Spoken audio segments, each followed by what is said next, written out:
Fernando de Prinzio, cidadão do sul do Brasil, que foi estudar na Finlândia. Fernando é bacharel em Relações Internacionais e faz mestrado em Ciências Sociais com especialização em Antropologia Social. Me parece que estás num lugar intelectual privilegiado para observar o que acontece no mundo, ao mesmo tempo que estás numa situação geográfica em que as coisas que acontecem no mundo acontecem de um modo um pouco diferente do que acontece cá no Brasil. Eu gostaria que a primeira pergunta fosse essa. Eu gostaria que tu fizesse as contas das diferenças. Como é que tu vês, em termos de comportamento, uma sociedade como a finlandesa, em que a ciência circula no meio comum, tendo em vista que é o país mais destacado no mundo em educação, é em primeiro lugar em todas as pesquisas internacionais, é um país que não é religioso, a população é quase 100% distante de religião, é um país de igualdade social muito acentuada, é um país de origem étnica única, praticamente. Enfim, é um país, em todos os seus aspectos, completamente diferente do Brasil. Como é que um brasileiro se sente aí? Então, primeiramente, quero agradecer por esse convite, por essa oportunidade de estar entrando em contato de novo com o meu antigo professor da Unisul. Tivemos aulas muito interessantes que também influenciaram, posso dizer, na minha continuação da vida acadêmica aqui na Finlândia. E, bom, eu estou estudando aqui já faz 2 anos, né, pretendo terminar meu mestrado ano que vem, e realmente as diferenças são bem nítidas em todos os aspectos da vida da sociedade aqui em relação ao Brasil. E eu não falo isso de uma maneira diminutiva, de uma maneira não valorizando a maneira como as coisas funcionam no Brasil.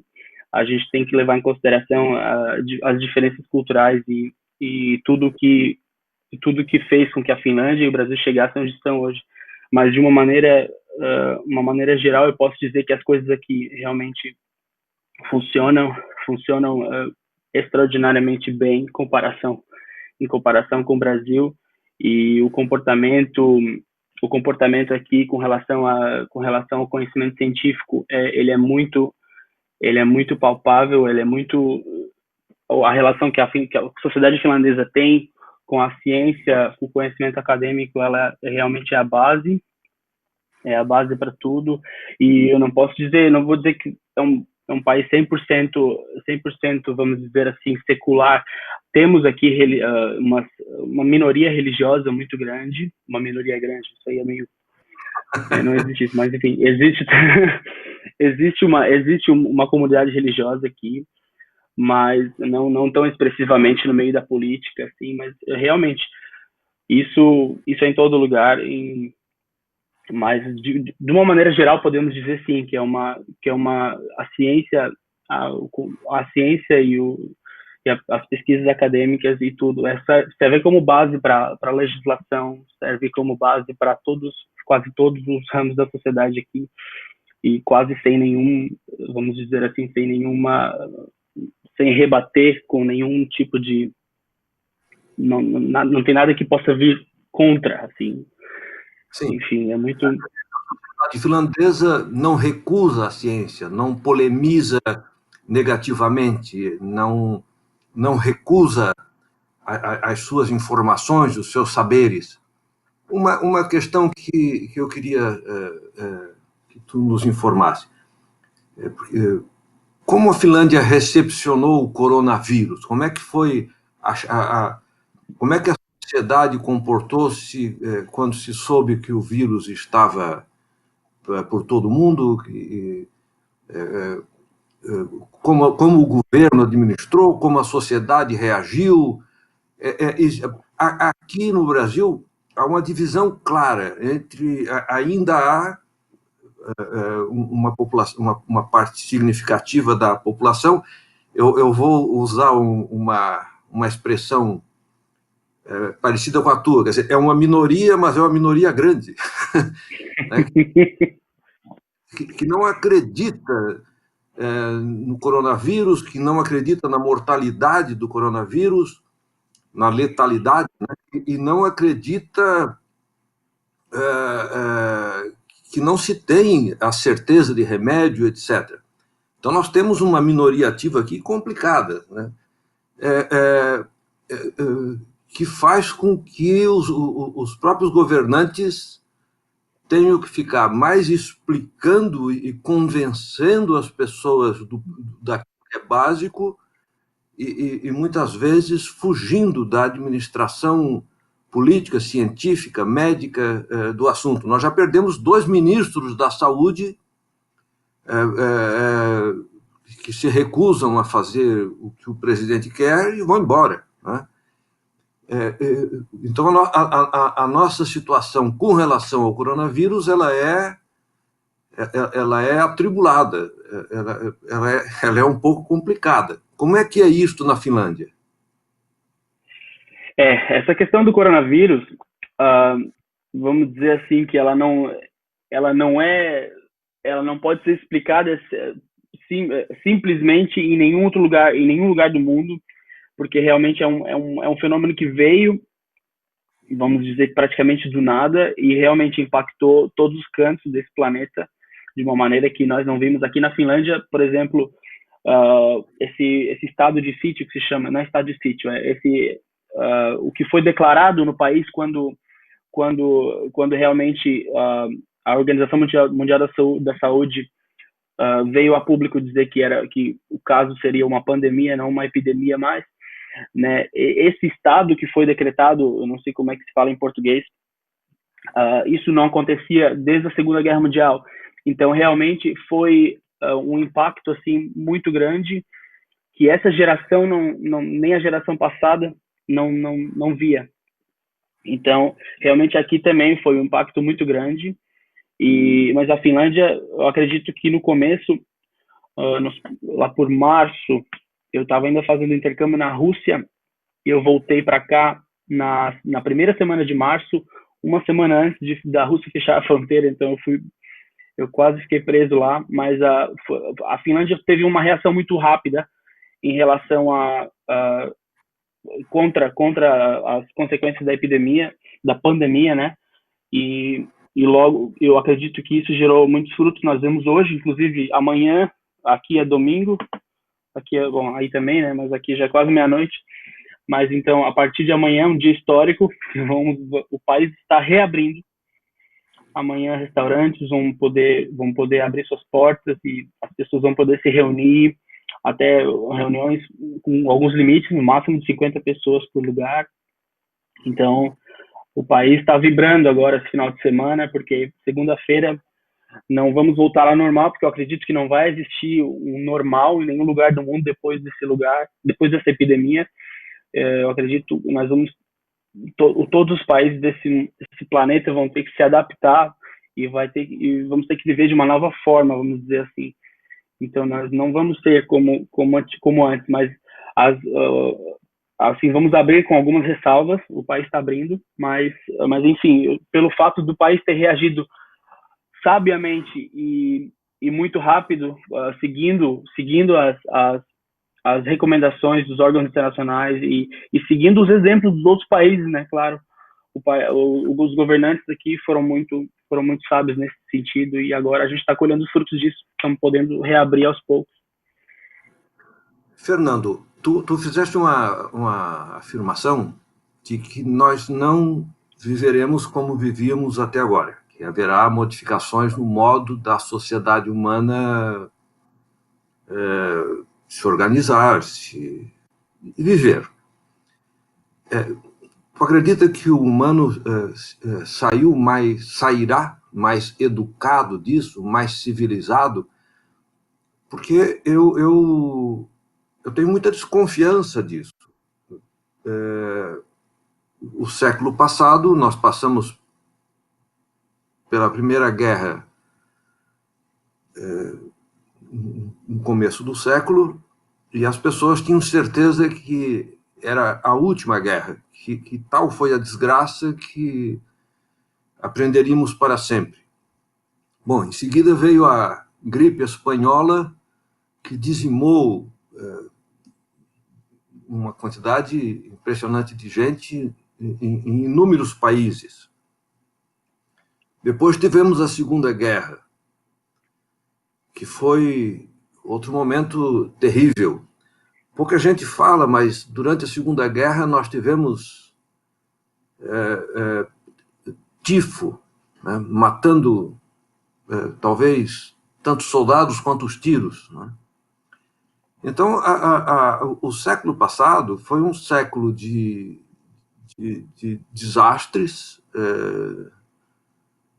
pandêmicos e de guerra, e ao mesmo tempo foi um século que decidiu, em países civilizados e democráticos, partir para governos autoritários. E governos autoritários aqui, eu não leio apenas a questão nazista ou fascista, eu leio também os diversos comunismos, mais especificamente o stalinismo. Ou seja, a violência e a arbitrariedade não melhoraram a humanidade a ponto de a convivência internacional ser outra.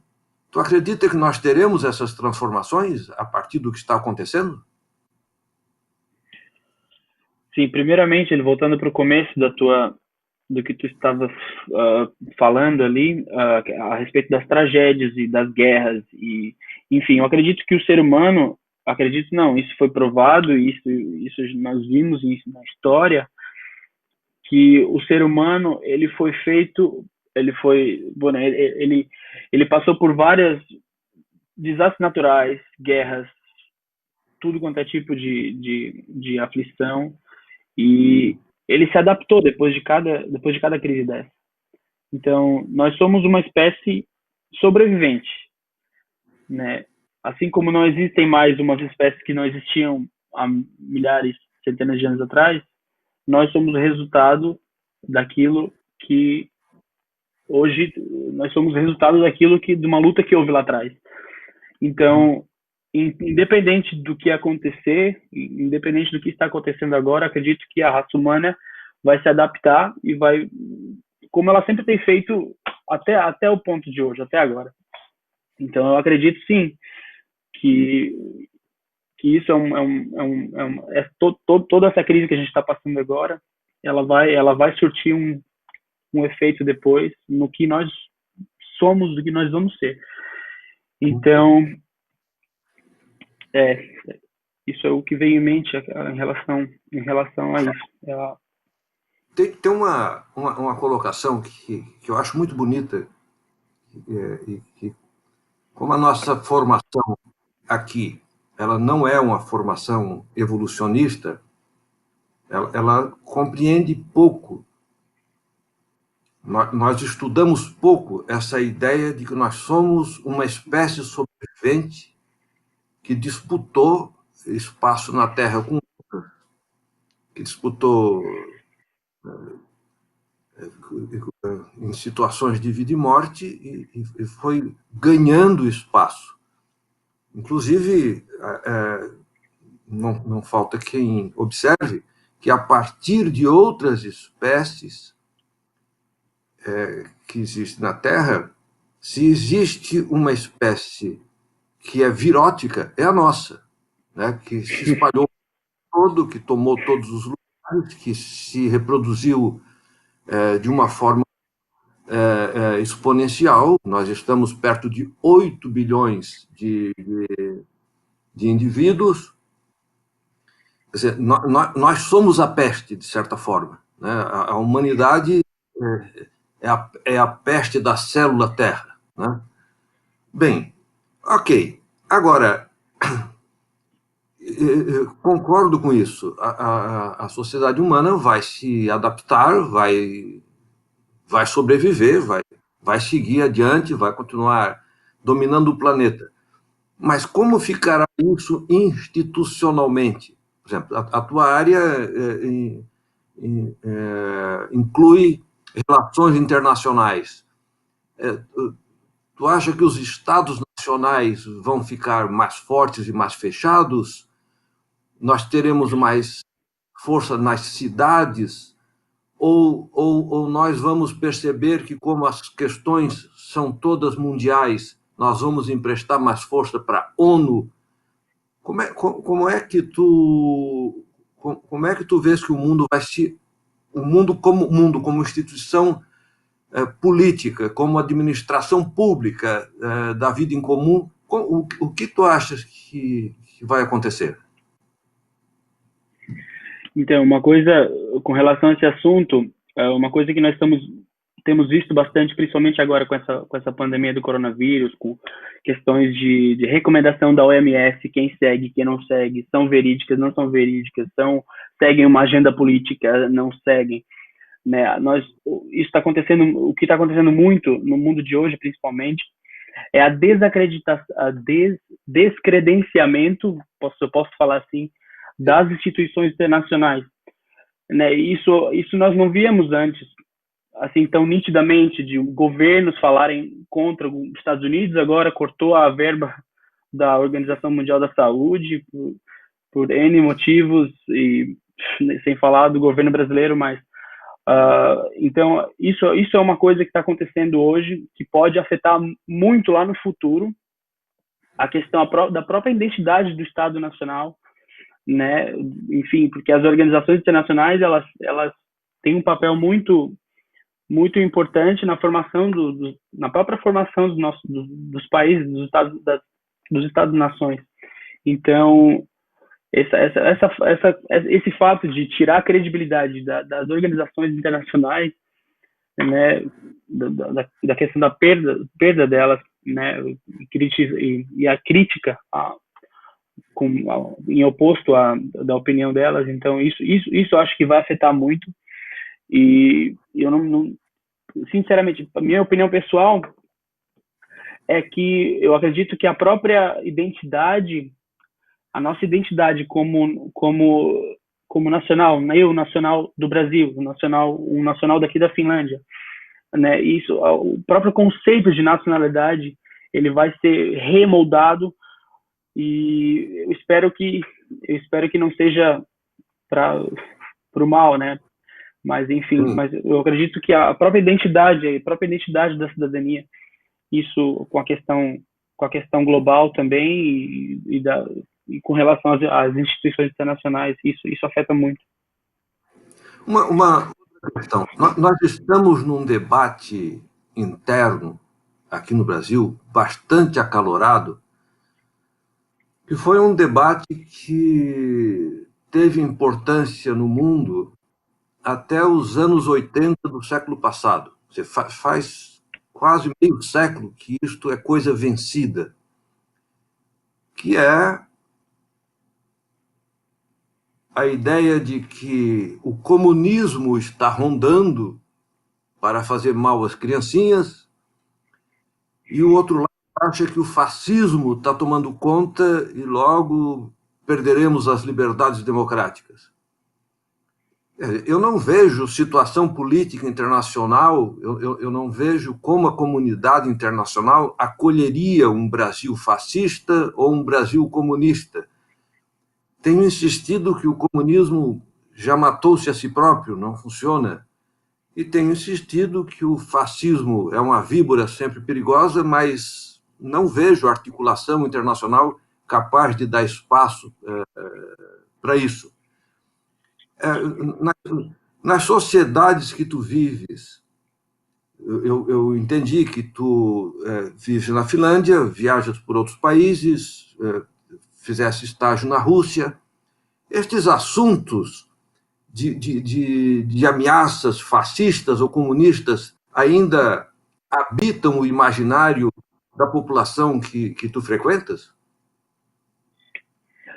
Então, esse é outro, é um assunto bem, vamos dizer assim, que tem várias faces, né? Por exemplo, lá na Rússia, com a questão a Rússia é um país que eu visito muito, inclusive pela proximidade aqui. São Petersburgo é só a 400 quilômetros daqui de Helsinki, onde eu moro, então é muito próximo, e eu gosto muito da Rússia como país, mas uma coisa que eu tenho experienciado lá, conversando com o pessoal de lá, por exemplo, a respeito da era soviética, né, o que é o berço, um dos berços do comunismo, né?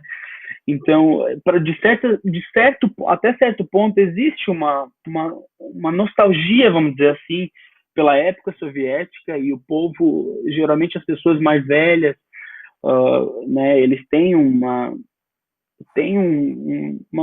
nostalgia por esse período. Daí eu pergunto, mas por quê? O que naquela época era melhor que hoje? Naquela época todo mundo tinha comida, todo mundo tinha o que precisava, e agora tem pobreza, etc, etc, etc. Então é uma coisa que realmente as pessoas têm uma imaginação que algumas outras pessoas, justamente o contrário, pelo fato tinha dinheiro, mas não tinha liberdade de expressão, tinha comida, mas não podia escolher a profissão que quer seguir. Enfim, é uma coisa muito, muito dupla face, vamos dizer assim. Tem opiniões bem, bem diversas acerca do mesmo assunto. Na Rússia, então, ainda o assunto, de algum modo, é polemizado. Sim, é, No mínimo, se lembra do passado como crítica ao presente. exatamente. E na Finlândia, dizer, deixamos a Rússia de fora, porque teve o comunismo real, então as pessoas têm contas possíveis de fazer, porque tiveram a experiência. Nos chamados países nórdicos, nos países vikings, né, que é onde tu vives. Isto é um assunto importante? Não, aqui, realmente, quando se fala em Rússia, embora seja muito perto, né, assim, eu sempre falo que atravessando a fronteira ali, ó, indo de carro daqui para lá, passa 5 metros da fronteira, tu já vê a diferença em tudo. A cultura nórdica é muito, muito diferente da cultura da Rússia, e eles nunca, mesmo a Finlândia pertenceu ao Império Russo por mais de 100 anos, mas ela sempre manteve ela foi garantida uma autonomia, na verdade, foi um grão-ducado autônomo dentro do Império Russo. Então a Finlândia sempre teve a sua própria identidade, aqui nunca foi falado russo, por exemplo, então a mentalidade é muito diferente aqui, isso não. E até porque a Finlândia não fez parte da União Soviética, né? Ela ganhou independência antes da Revolução Bolchevique. Então aqui não é completamente diferente. Aqui vamos dizer, aqui é o conhecido a social-democracia, né? O melhor dos dois mundos, vamos dizer assim. A Sim. questão é que tem bastante. É, Eu pessoalmente sou fascinado pela cultura nórdica, né, e pela Finlândia particularmente. É, tu estás vivendo aí há 5 anos. O que se tu viesse governar alguma coisa no Brasil, o que tu trarias de ensinamentos? O que é que tu aprendeste aí que tu acha que seja aplicável aqui? Supostamente tu aprendeste muita coisa, mas nem tudo o que tu aprendeste é transferível, né? Culturas não se transferem por atos de vontade de governos. A cultura é uma construção.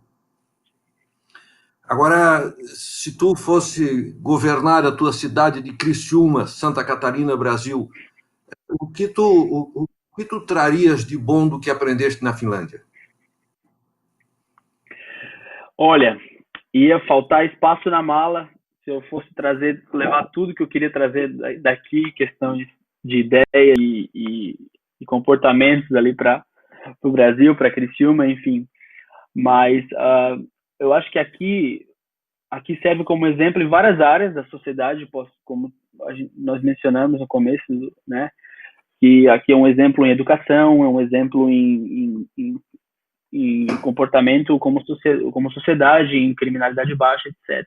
Mas eu acho que isso vai muito, as raízes de tudo isso, ela vai muito mais profunda na cultura daqui, que realmente, como tu disseste, não é uma coisa fácil de transferir por todo o contexto cultural, por todo o contexto histórico que a Finlândia viveu.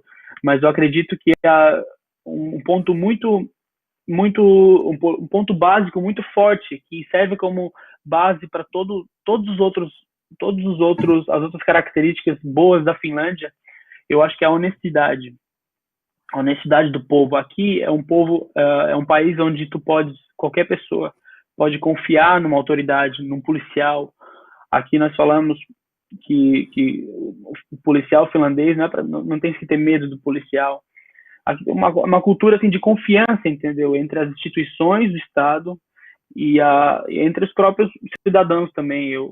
Inclusive teve uma pesquisa que foi feita, um experimento social. Foi deixado 10 ou 11 carteiras com algum dinheiro espalhados em várias capitais de vários países do mundo. E aqui em Helsinki foi onde, de 12 carteiras, parece que devolveram 11. O país, foi onde aconteceu o maior tipo de honestidade, assim, de devolução, isso. Então, isso é uma prova prática do que realmente paira aqui sobre esse país. Assim, aqui eu já cansei de esquecer, até por tontura, eu já cansei de esquecer documento em transporte público, em lugares públicos, e sempre encontro de volta. Então eu acho que isso, a honestidade. Sim, relações sociais honestas, né, transparentes. Uma questão, os brasileiros somos um povo que nos espalhamos bastante pelo mundo, quer dizer, nós temos uma espécie de diáspora, né? Nós temos brasileiros em tudo quanto é região, em tudo quanto é parte do mundo, você encontra alguém que fale português, de origem brasileira. Existe uma comunidade de brasileiros na Finlândia? Existe. Aqui vivem mais ou menos 2.000 brasileiros, o que é como para um país europeu é bem pouco, né? Não é igual uma Inglaterra, uma Itália, onde se vai na rua e ouve falar português. Assim, aqui é muito difícil encontrar, mas existem. Eu verifiquei com a embaixada brasileira ali, por curiosidade, outro dia, quantos brasileiros tem aqui, em torno de 2.000. E a maioria vive aqui na região de Helsinki, mas outros moram também em outras cidades. Tem sim, a embaixada brasileira. Eu só acrescentar que a embaixada brasileira tem até um programa de ensino de língua portuguesa para finlandeses aqui. Bem legal. Muito. O teu trânsito, por exemplo, porque nós vivemos uma época também, pratica estudo de relações internacionais, mais especificamente a questão da antropologia cultural e da sociologia, te dá um olhar acadêmico interessante, que é a questão das imigrações, né, a vinda de pessoas de cultura, de um mundo completamente diferente, se transportam a si, as suas famílias, para outros países. Quer dizer, a Itália, a Espanha e a Grécia, parece-me que foram os países que mais tiveram os efeitos dessas ondas de emigração e imigração. Tu achas que o fato de nós termos essa doença que se espalhou pelo mundo a partir exatamente de viagens, de trânsito de pessoas, tu achas que isso vai fechar mais as fronteiras ou a sociedade vai se organizar para tomar mais cuidados de fronteira aberta? Quer dizer, nós ficaremos mais chauvinistas ou ficaremos mais abertos ao mundo? Isso é um assunto que inclusive está sendo bem debatido aqui na mídia finlandesa, com a questão aqui dentro da União Europeia. Nós temos o Tratado de Schengen, que é um tratado de livre circulação entre os países membros. E agora com essa questão do coronavírus, né, todas as fronteiras nacionais foram fechadas, ou seja, nem dentro do Tratado de Schengen as pessoas podem circular, só cidadãos daquele país. Então, isso agora está sendo muito discutido, até que ponto nós vamos poder deixar essas fronteiras abertas para a circulação dos cidadãos. Então, eu acredito sim que já estão acontecendo a partir de amanhã, pelo exemplo aqui da Finlândia, as fronteiras abrindo. Nós vamos, por exemplo, dentro dos aviões só vai poder entrar, os aviões vão poder voar com metade da quantidade de passageiros, e também cada passageiro só entra com máscara. Ou seja, eu acredito sim que vai continuar a questão da viagem, da recepção de estrangeiros, mas só que com bastante ressalva. Muito bem. Eu queria dizer que nós temos um tempo e estamos esgotando, lamentavelmente, o nosso momento de conversa, mas eu queria registrar a minha admiração por alguém que vai buscar outros saberes, outras culturas, vai se formar intelectualmente com outras ferramentas de trabalho. Eu quero declarar a minha admiração pela tua jornada pessoal e intelectual. E espero queria te incentivar a dizer ao Brasil, sempre que puderes, né, que existe outros meios, outros modos, outras maneiras de se viver que não são nem melhores nem piores necessariamente, mas que vale a pena comparar. Uma outra coisa que é interessante sobre a Finlândia, além da questão da honestidade, medida sobretudo com esse teste de carteiras, né? De vez em quando uma entidade internacional, entre aspas, perde carteiras em grandes cidades do mundo com valores e endereço dentro, e espera para medir a quantidade delas que são devolvidas. E na Finlândia é o lugar que mais se devolve. Outra coisa interessante, as pesquisas internacionais sobre felicidade indicam que a Finlândia é o país mais feliz do mundo, né? Quer dizer, então, eu tenho insistido numa coisa que, em algum tempo, o cara estudar com os devidos dados. Existe uma correlação necessária, explícita, verificável, entre violência, religiosidade, corrupção, ignorância e felicidade. Então, se você medir países de alta corrupção, você vai perceber que eles são bastante violentos, você vai perceber que existe alta religiosidade e que existe grande desnível social de renda.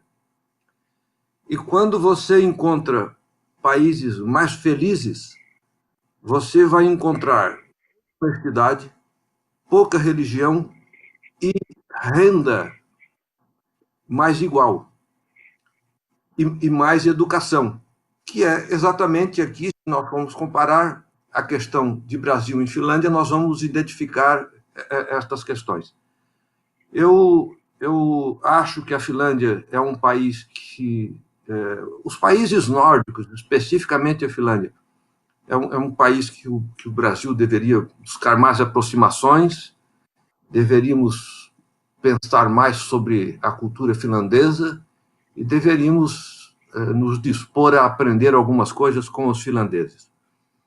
Meus parabéns por ter escolhido esse país para estudar, para levar a tua vida acadêmica, e eu deixo a palavra para a tua despedida, dizendo, por fim, que o Instituto Cidade é um lugar de conversa com pretensão de ser sempre conversa inteligente, é um espaço aberto para troca de ideias, é um lugar que pretende contribuir para o trânsito da democracia, da formação de opiniões eventualmente diferentes, mas que possam conversar. Obrigado por essa oportunidade que nos deste e a palavra é tua. Muito obrigado mais uma vez, Léo, e acredito que de toda a conversa que nós tivemos, eu posso terminar dizendo que uma frase muito impactante da própria antropologia, em que eu acho que todos os países, todos os governos, todas as instituições possam usar isso como base para o seu pensamento, para a sua política, que é da Ruth Benedict, que é uma antropóloga do século passado americana, que ela sintetizou o significado da antropologia como o propósito da antropologia é fazer do mundo um lugar seguro para as diferenças humanas. Ou seja, o fato de existirem pensamentos que se combatem entre si, que são opostos entre si, isso não faz com que uma sociedade seja ruim ou isso, mas sim como os cidadãos daquela sociedade veem e reagem a essa diferença. Então, é isso que eu acho muito interessante na antropologia, que ao invés de dizer se uma coisa está errada ou certa, não. Ela, na verdade, mostra como fazer com que essas diferenças existam em harmonia. Muito obrigado, meu caro. Até outra oportunidade. Obrigado.